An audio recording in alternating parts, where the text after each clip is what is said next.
अस्सलामुअलैकुम फ्रेंड्स, क्या हाल है आपके। उम्मीद है आप सब ठीक होंगे और खैरियत से होंगे। अपना व्लॉग आज यहाँ से स्टार्ट करते हैं। भाई सर्दी तो बहुत ज़्यादा, सर्दी तो बातों बातों में सीरियस ही हो गई। बहुत ज़बरदस्त सर्दी है और इस सर्दी में चाइनीज़ राइस ना बना तो सर्दी का मज़ा ही नहीं भाई। और सूप, चाइनीज़ राइस, मूंगफली, ये चीज़ें तो सर्दी की सौगात हैं। और मज़ा जब आया तब जब घर में चाइनीज़ राइस बने तो मैंने सोचा चलो चाइनीज़ राइस, चलिए हम लोग चलते हैं चाइनीज़ बनाने के लिए। चले। सबसे पहले आपने हाफ़ केजी बोनलेस चिकन ले लेनी है, ठीक है। और फिर उसके बाद आपने उसके अंदर क्या क्या डालना है सामान, उसको वॉश कर लेना। उसके वॉश करने के बाद आपने उसके अंदर डालना है black pepper, salt, chilli sauce, garlic sauce, ठीक है। और थोड़ा सा अगर चाहें तो विनेगर भी डाल दें, मैंने विनेगर भी डाला था, ठीक है। तो ये सब कुछ डालने के बाद इसको अच्छे से मैरिनेट करना। आपने करना कब है, सुबह में, ताकि फिर ये अगर आपने शाम में बनाना है तो फिर आप सुबह में करके रख दें, दूसरे दिन बनाना है तो रात को करके रख दें, ताकि अच्छे से इसकी मैरिनेशन हो जाए। इसमें मैंने सॉल्ट डाला। सॉल्ट अपने आप जो टेस्ट के मुताबिक डाल लीजिएगा। मैंने 1 टीस्पून, इसमें हाफ़ टी स्पून मैंने डाला था ब्लैक पेपर, ठीक है। और मैंने इसमें अदरक लहसुन का पेस्ट डाला इसके अंदर। अच्छा, अदरक लहसुन का पेस्ट आपने इसमें भी डालना है और जो आपने शाशलिक जो बनाना है उसके अंदर भी डालना है, ठीक है। तो मैंने इसमें ये अदरक लहसुन का पेस्ट ऐड कर दिया और उसके बाद मैंने इसको अच्छे से मैरिनेट कर लिया। ये जितना सामान मैंने आपको बताया इतना ही सामान डालेगा, उसके अलावा कोई एक्स्ट्रा सामान नहीं डालेगा इसके अंदर। फिर इसको अच्छे से मैरिनेट कर लें, ठीक है। इसको अच्छे से मैरिनेट करने के बाद आपने इसको फ्रिज में रख देना है। और मुझे बनाना था शाम में, तो मैंने इसको काफ़ी देर तक मैरिनेट करके रख दिया था, मतलब काफ़ी देर के लिए इसको छोड़ दिया था। और फिर उसके बाद मैंने राइस की तैयारी की, वेजिटेबल्स वगैरह सब काट के रखी जाए। जो मुझे जितना भी एक्स्ट्रा टाइम मिलता गया मैं उसमें सारे अपने छोटे मोटे सब काम करती गई, क्योंकि इसमें टाइम टेकिंग बहुत है ये ना, बस सारी बात ये है। तो फिर इस वजह से मैंने जो है चाइनीज़ राइस बनाने के लिए मैंने पहले फ़ैसला तो किया, फिर मैंने कहा पता नहीं वो शायद मुझे बनाने देगा भी नहीं बनाने देगा, क्योंकि वो शायद तो भाई मुझे सारा वक्त मेरी गोद में रहता है, तो इसलिए फिर मैंने उसको सुला के सारे काम किए।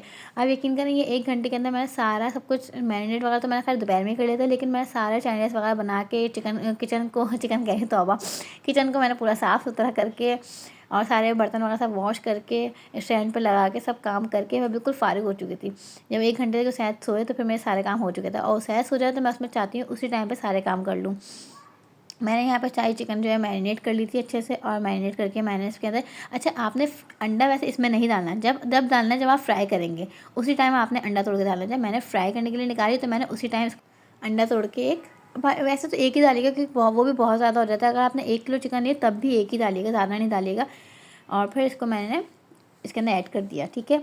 अब इसकी जो ये बैटर पूरा बन चुका है ना, ये जो चिकन का, अब आपने सिर्फ इसके अंदर क्या करना है, फ्राई करने के लिए ना आपने एक प्लेट के अंदर आपने कॉर्नफ्लोर और मैदा लेना है, दोनों को अच्छे से मिक्स कर लेना है। हाफ़ कप आप मैदा लीजिएगा और हाफ़ कप ही आपने कॉर्नफ्लोर लेना है। कॉर्नफ्लोर ज़्यादा मत लीजिएगा वरना बिल्कुल कड़क हो जाती है, बिल्कुल बहुत ज़्यादा अजीब सी हो जाएगी वो, फिर आपने बहुत ज़्यादा सख्त हो जाती है बहुत ज़्यादा। तो फिर आपने वो इस तरह से नहीं लेना, बस हाफ़ कप ही लेना है। और फिर मैंने हाफ़ कप लेके इसको अच्छे से मिक्स कर लिया, कॉर्नफ्लोर को और मैदे को, दोनों को, ठीक है। फिर मैंने इसके अंदर डिप करती गई, मिक्स करती गई कॉर्नफ्लोर और मैदे। जैसे हम ब्रोस्ट बनाते हैं ना, ब्रोस्ट के जिस तरह कोडिंग करते हैं हमने उसी तरह मैंने इसको कोडिंग की, और कोडिंग करने के बाद मैंने इसको फ्राई कर लिया। अच्छा, वैसे ये यकीन करें बहुत अच्छी बनी थी। और फ्राई करने के बाद ना, मतलब आपने पहले एक फ्राई करनी है ताकि आप टेस्ट करके बताएं, मतलब आपको नमक वगैरह का अंदाज़ा हो सके कि ये कैसी बनी है। फिर मैंने नमक के टेस्ट करने के लिए मैंने इसको सिर्फ एक फ्राई की थी, और फिर वो बहुत अच्छी लगी मुझे, और ज़्यादा क्रिस्पी भी नहीं हुई थी, तो मुझे बिल्कुल सही लगी। फिर क्योंकि वो ज़ाहिर बात है कि अगर इंसान चाइनीज़ राइस बना रहा है शाशलिक के अंदर, बहुत क्रिस्पी सी, बहुत मतलब वो बहुत हार्ड हो जाती है, तो फिर वो खाने में मज़ा नहीं आता। और मैंने लास्ट टाइम जब खाई थी अपने घर में बना के, तो मुझे वो बहुत ज़्यादा मुझसे हार्ड हो गई थी, मुझसे फिर खाई भी नहीं गई। यहाँ मैंने सारी चिकन जो थी फ्राई कर ली अच्छे से, और ये बिल्कुल डार्क ब्राउन सी हो जानी चाहिए, मतलब इसकी गोल्डन ब्राउन नहीं, डार्क ब्राउन से, ताकि लगे कि हाँ ये फ्राई हुई है। और ये बहुत मज़े की बनी थी। अगर ये चाहे ना इंसान तो बच्चों को, छोटे बच्चे स्कूल जाते हैं तो उनके लंच में भी आप ये दे सकते हैं। तो ये बहुत अच्छी बनी थी। इस तरह से आपने डार्क ब्राउन करनी है इसको। इसमें थोड़ी गोल्डन ब्राउन नज़र आ रही, लेकिन ये हुई थोड़ी डार्क ब्राउन थी और बहुत अच्छी बनी थी। फिर हमने शाशली की तैयारी। अच्छा, जब आप चाइनीज़ राइस बनाने का सोचे ना, तो उसी टाइम आपने सबसे पहले क्या काम करना है, आपने 3 या 2 टमाटर लेके आपने सबसे पहले उसको ग्राइंड करके रख लेना है, ठीक है। उसका एक अच्छे से मतलब प्योरी सी बना लेनी है, ठीक है। उसको बनाने के बाद आपने सबसे पहले ये काम करके रखना है, ताकि ये काम हुआ होगा तो आपको शाशली बनाने में बिल्कुल भी मुश्किल नहीं होगी, बहुत आसानी के साथ बन जाएगा। मैंने सबसे पहले ये काम करके रखा था। और फिर आपने हर थोड़ी देर बाद चमचा चलाना है, ताकि वो देखना कि कोई लग तो नहीं रहा साइड से, क्योंकि ज़्यादा टमाटर अपना पानी भी छोड़ता है, अपना पानी इसमें थोड़ा सा भी ऐड नहीं करिएगा। अगर आपके पास टमाटर कम है तो आप थोड़ा सा ऐड कर लीजिएगा, वरना 3 या 2 टमाटर बहुत है, इनफ है, ठीक है। आपने इसमें डालने के बाद इसको हर थोड़ी देर बाद चमचा चलाते रहना है, और जब इसका थोड़ा रंग चेंज होने लगे ना, थोड़ा सा डार्क सा होने लगे, तो फिर उसके बाद आपने इसमें सारी चीज़ें ऐड करनी है। इसमें ऐड क्या क्या करना है आपने, chilli sauce, chilli garlic ketchup, नमक, काली मिर्च, सोया सॉस, विनेगर, ये सब चीज़ें जो आपने उस बैटर में, मतलब जो चिकन की जो बैटर था उसके अंदर आपने ऐड किया था। अच्छा, चिली गार्लिक जो है ना, ये वाला जो केचप है, किनौर का ले लेंगे, कोई सा भी ले लें, लेकिन ये ज़्यादा ऐड होगा। एक छोटी प्याली मतलब भर के लिए, मतलब इस तरह से मैंने डाला, मैंने तो अपने अंदाज़ से डाला, लेकिन मैं आपको अपना अंदाज़ा बता रही हूँ कि मैंने एक छोटी प्याली आपने भर के चिली गार्लिक केचप और जो टमाटर का जो पेस्ट है ना, उससे ही हमारा शाशलिक बनना था। ठीक है, तो सबसे पहले आपने ये करना था कि इसमें आपने डालना था सारे, पहले सॉसेस वगैरह डालने के बाद फिर आपने इसमें डालना था कॉर्नफ्लोर। अच्छा, एक मैंने इतना पानी लिया, मैंने हाफ़ ग्लास पानी लिया और उसमें मैंने 3 चमचे डाले। 3 चमचे डालने के बाद मैंने फिर उसके बाद अंदाज़ा किया कि ये सही से, मतलब इसको पहले पकने देना है। पकने देने के बाद आपने देखना है कि कॉर्नफ्लोर से थोड़ा अच्छा गाढ़ा हुआ है ये, और मैंने जब देखा तो मेरा अच्छा गाढ़ा हो चुका था। तो उसके बाद अगर आपको कम लग रहा है तो आप फिर और भी डाल सकते हैं। फिर मैंने उसमें सारे सॉसेस वगैरह सब ऐड कर लिए। मुझे चिली गार्लिक मुझे कम लग रहा था, मैंने वो भी डाला। फिर मैंने केचप और डाला इसमें, वो तो खैर आपने अंदाज़ डाल ली, मैं आपको सिर्फ सामान बता रही हूँ कि मैंने ये सामान डाला इसके अंदर। उसके बाद मैंने सारी चिकन इसके अंदर ऐड कर दी, और जो शिमला मिर्च वगैरह थी, मैं सब्ज़ी जो काट के रखी हुई थी, गाजर थी और शिमला मिर्च, वो मैंने इसमें ऐड कर दी। इस तरह से इसकी शक्ल आई फिर, और ये बहुत मज़े का बना था, बिल्कुल बाहर जैसा। आजकल गैस का भी बहुत ज़्यादा मसला हो रहा है, तो मुझे यही फिक्र हो रही थी कि ऐसा ना हो कि गैस चली जाए और फिर मेरे चाइनीज़ राइस ऐसे अधूरे रह जाएँ। तो मैंने फिर सारे राइस वगैरह जो थे वो दोपहर में ही बॉईल करके रख लिए थे। सिर्फ वेजिटेबल्स वगैरह मैंने बाद में आखिर में फ्राई की, और वो भी मैंने दोपहर में ही कट करके रख ली थी, क्योंकि वही वाली बात थी कि मुझे जो है उसैस हो रहे थे और मुझे उस टाइम पर सारे काम करके फ़ारिग होना था। अगर आपको ऐसी चीज़ बना रहे हैं तो फिर आधे से ज़्यादा आप काम दोपहर में करके रखें, और फिर आजकल गैस का भी बहुत ज़्यादा मसला हो रहा है, तो फिर रात को बहुत ज़्यादा परेशानी हो जाती है।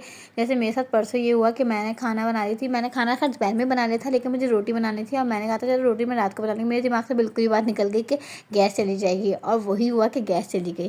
फिर मैंने रोटी सारी, मैंने एक तो बना ली थी, लेकिन उसके बाद बाकी नहीं बन सकी। फिर मैंने रोटी सारी बाहर से मंगवाई। तो फिर इसके बाद मैं इस बात का बहुत ध्यान रखती हूँ कि ऐसा ना हो कि गैस चली जाए और फिर मेरा खाना अधूरा रह जाए। बहरहाल मैंने यहाँ पर चावलों की फिर लेयर लगाई, और मैंने सबसे पहले चावल लगाया, उसमें चावलों के साथ मैंने घी डाला। फिर घी डालने के बाद मैंने जितनी भी वेजिटेबल्स वगैरह थी वो सब ऐड कर ली। इसमें आपने, जब आप वेजिटेबल्स फ्राई करें ना, उस टाइम पे आपने इसमें अंडा भी डालना है। तो फिर मैंने सारी वेजिटेबल्स और अंडा मैंने इसके अंदर मिक्स किया हुआ था, वो सब मैंने इसके अंदर लेयर लगा दी। अच्छा, वैसे तो लोग क्या करते हैं, सिर्फ वेजिटेबल्स के जो जिस पतीली में वेजिटेबल्स फ्राई की हुई थी उसी में डायरेक्ट चावल डाल देते हैं, लेयर नहीं लगाते। लेकिन लेयर लगाने से बहुत अच्छा टेस्ट भी आता है, और फिर एक शक्ल भी बहुत अच्छी निकल के आती है। तो मैंने फिर ये सब लेयर लगाने के बाद मैंने इसके अंदर चिली सॉस और सोया सॉस डाला। ठीक है, फिर आपने इसको लेयर लगाने के बाद चिली सॉस और सोया सॉस डालने के बाद आपने इसको अच्छे से दम पे रख देना है, और फिर दम के बाद जब इसकी शक्ल नज़र आती है तो बहुत अमेजिंग लगते हैं। 15 मिनट तक मैंने उसको दम पे रखा। वैसे तो चावल अच्छे खासे बॉयल थे, बट ज़रा सी कसर थी, हल्की सी ना, मैंने रखी थी। और फिर से ये होता है कसर रखने से ये चावल टूटते भी नहीं हैं। तो फिर मैंने सारे इसमें लेयर लगाने के बाद उसको चावल को तो अच्छे से दम पे रख दिया, और जब दम पे रखा उसके बाद मैं आपको इसकी शक्ल दिखाती हूँ। कितने मज़ेदार बने थे ये, बिल्कुल बाहर रेस्टोरेंट जैसे लग रहे थे, और शक्ल में भी और टेस्ट में भी बहुत अच्छे बने थे। मैंने एक प्लेट नीचे अपनी देवरानी को भी भेजी, उन्होंने भी ये कहा कि बहुत मज़े के बने थे भाभी, आपने बिल्कुल बाहर रेस्टोरेंट जैसे बनाए थे। अच्छा, बहुत से लोग क्या करते हैं, शाशलिक के अंदर ना कुटी हुई मिर्च भी डाल देते हैं, बट मैं नहीं डालती। वैसे इतने चिली सॉस वगैरह डालो, सोया सॉस वगैरह डालो तो उससे इतना स्पाइसी हो जाता है, तो मैंने फिर नहीं डाली, क्योंकि ज़ाहिर है मेरी बेटी को भी खाना था, तो मैं उसी हिसाब से बनाती हूँ सारा खाना। तो फिर उसके बाद मैं इसमें काली मिर्च और नमक वगैरह सब ऐड करने के बाद, नमक तो खैर मैंने चावलों में भी ऐड किया था, लेकिन मैंने वेजिटेबल में भी ऐड किया था, मैंने थोड़ा सा ऊपर से भी डाला था, वो मैंने पानी में करके डाला था कि मुझे कम लग रहा था। फिर ये दम पे चावल आ गए थे, और ये इसकी क्या खुशबू थी और क्या मज़ेदार ये लग रहे थे, ये देखें बहुत अच्छे लग रहे थे। आप लोग भी ज़रूर ट्राई कीजिएगा, ये वाली रेसिपी बहुत आसान है, लेकिन बस टाइम का है बहुत ज़्यादा, क्योंकि टाइम बहुत लेती है चीज़। लेकिन ये कि आधा काम आप लोग दोपहर में करके रखें, और दुआओं में याद रखिएगा। अल्लाह हाफ़िज़।